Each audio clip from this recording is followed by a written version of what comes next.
কি অবস্থা! আজকে কি খেলা দেখাইলো আর্জেন্টিনা।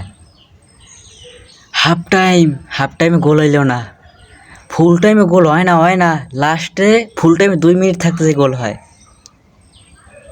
কি একটা চিলি! আমি তো ভাবছিলাম যে ব্রাজিলের মতো ম্যাচ ড্রই হয় কিনে। আমরা এই 2 দিন ব্রাজিলের 2 দিন কই একদিন ব্রাজিলের একটু হাসাহাসি করছি যে ব্রাজিলের মতো বিশ্ব চ্যাম্পিয়ন টিম, এন্ড্রিক্স বিস্ময় বালক, ভিনি পোল মানে ভিনিসিয়াস জুনিয়র, ওই পোল কইলি হয়, ভিনি পোল, হ্যাঁ রদ্রিগো, যারা ইউসিএল জিততে আইছে, সেই সব প্লেয়ার কাজ হয় না। আর এদিকে আর্জেন্টিনার কেউ ইউসিএল জিতে নেয়, চ্যাম্পিয়ন্স লিগ। তারপরও আজকে লাউতারো মার্টিনেজের যে 88 মিনিটের যে গোল, মেসির কর্নার থেকে গোলটা আইলো বল, আর ওদের পাও থেকে আইসা লাউতারো পাইলো বলটা, গোল দিয়ে দিল। আর না হলে তো ম্যাচটা ড্রই হইতো। এখন তো কোয়ার্টার ফাইনালে চলে গেছে নিশ্চিত। আর একটা ম্যাচ আছে পেরুর সাথে। চিলি অনেক চান্স পাইছে, কিন্তু ঠিক আছে, কিন্তু গোল দিতে পারে নাই। আর এদিকে এমি মার্টিনেজ যে 2টা সেভ দিল, কনফার্ম গোল হয়ে যেত। সেভ দিয়েও বল এদিকে সরাই দেয়, ওদিকে সরাই দেয়, জানি ওদের প্লেয়ারের কাছে আর বল যেন না যায়। পুরাই অবাক! কি দেখাইলো! এদিকে তো ব্রাজিল অপেক্ষা করছে, আল্লাহ আল্লাহ খেলাটা যেন শেষ হয়।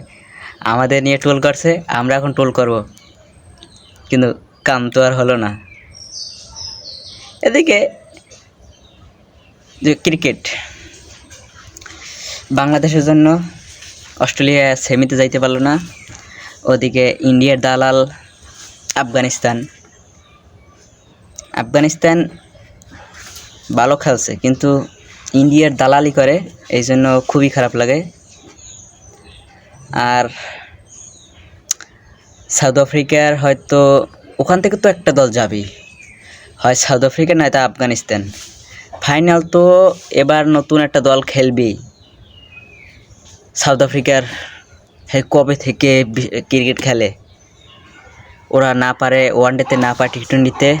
এবার হয়তো সাউথ আফ্রিকার স্বপ্নপূরণ হবে, সামনে বাঁধা রশিদ খান আফগানিস্তান। কিন্তু আফগানিস্তানও যদি সেরকম বোলিং করতে পারে, আর ব্যাটিং লাইন আপটা রহমতুল্লাহ গুলবাজ, ইব্রাহিম জান্নাত, নাবি, ওমর জাই, তারপর যে আপনার গুলবাদিব নাইব, এরা যদি পারে তাহলে এরাও চলে যাবে ফাইনাল। এবার একটা নতুন দল খেলবে।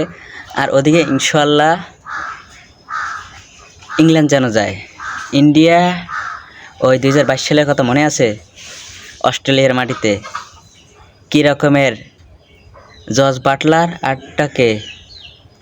8টা জেসন রয় ছিল, না জানি কি জানি, ইংল্যান্ডের 8 ওপেনার কি সুন্দর পিটাইয়া 10 উইকেটে ম্যাচ জিততে গেল। ইন্ডিয়া তো অবাক, টিকিট কিনে রাখছে, এখন টিকিট বিলায়, ফ্রিতেও মাঠে নিতে চায় না। তো ওদের টিকিট আগে ভাগে কিনে রাখো। বাংলাদেশ যদি ম্যাচটা জিততো, বাংলাদেশ স্বপ্ন ছিল মানে স্বপ্ন তো ওই অগত নেক্সট বিশ্বকাপই থাকে, যদি ওরা 12 মধ্যে ম্যাচটা জিততে পারতে। সাকিব আল হাসান সোরা হালার বাহালায় সোরার পর সোরায়, ওদিকে রহমতুল্লাহ গুলবাস কান্দে আমিন ধরে, আর সাকিব পারফে পাওয়া হলাইয়া হে আসে, কি সুন্দর ফুর্তি। একটু মনের ভিতরে কষ্ট নাই যে ঠকলে তো আমরা সুপার এডি একটা ম্যাচ ঠকতে পারলাম না, এরকম কোনো চিন্তা ভাবনাই নাই যে ম্যাচ জেতার। অগো গেছে আমার টাকা আছে, আমি অ্যাড করব, টাকা ইনকাম করব, আমি যাইয়া ওই সস চাটা দেবো, ওখানে একটু বল টোহামো, ওখানে যাইয়া একটু 2 মিনিট ভিডিও বানাইও, আমার টাকাই পারবে, আমার বিশ্বকাপ দরকার নেই। শালারা কত খারাপের খারাপ। এবার এটা আপনার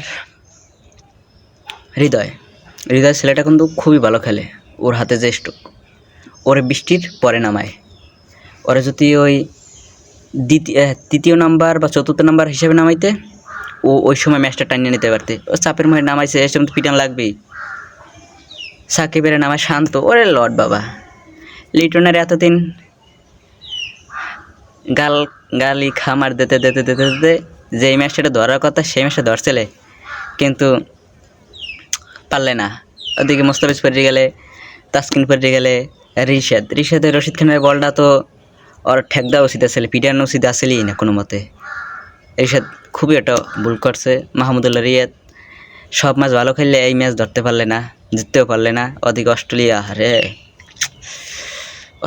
কত 2022 ছিল বাদ পারলে, এবারও গেলে গিয়া খুবই খারাপ লাগলো।